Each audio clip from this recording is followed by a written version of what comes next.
Hey Redemption Gateway, my name is Patrick, and we are in this series in the Daily Dose called I Know God Cares About Me Because.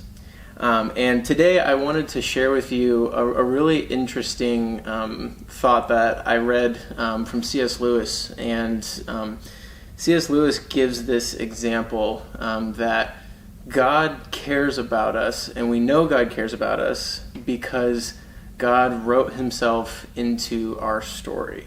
And the evidence, he says, is that if you compared our relationship to God like Shakespeare's relationship to Hamlet. See, if Shakespeare and Hamlet were to ever meet, he says the only way that could possibly happen is that Shakespeare makes it happen. Shakespeare, in his words, would have to write himself into the story and, in effect, walk on stage with his own characters for them to have any way of knowing him. He says, you see, if Hamlet was on stage and wanted to know anything about the creator or the writer of the story, he wouldn't. He wouldn't even have the thought that there is a writer or creator unless Shakespeare were to give him that thought. And so C.S. Lewis says, so that's our evidence, because he says, you see, John 1 says, the Word became flesh and dwelt among us. And so coming out of the Old Testament, there was just a unrest in God's people, where the world was in chaos. Israel had come back from exile, but there was still something missing. The temple wasn't in its glory. The people of God were disobedient. Their priorities were all over the place.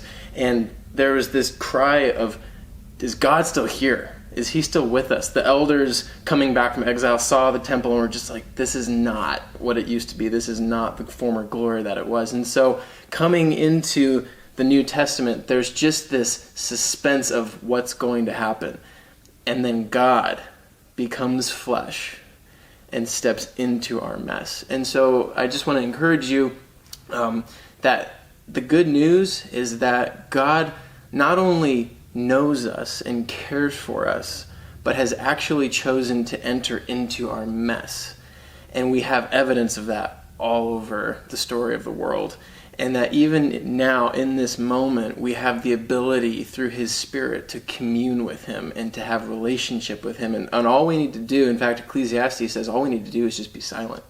We don't actually have to say anything. We don't need to bring rituals or fancy talk. He says, actually, God's in heaven, you're on earth, so therefore let your words be few. So I want to encourage you today that get alone, be still with God, and know that he has entered into our story to be with us, to save us, to bring us to himself. And so we have nothing to fear.